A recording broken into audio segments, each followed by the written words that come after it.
Businesses in Kenya have been urged to take advantage of the opportunity in the vast market in the Democratic Republic of Congo, DRC.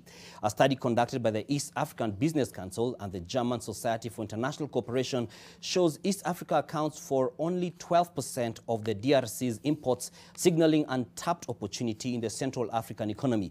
The Council's Chief Executive Officer, Peter Mathuki, says he has called upon East African Community Partner States to fast-track the admission of DRC into the regional bloc following its application in June 2019.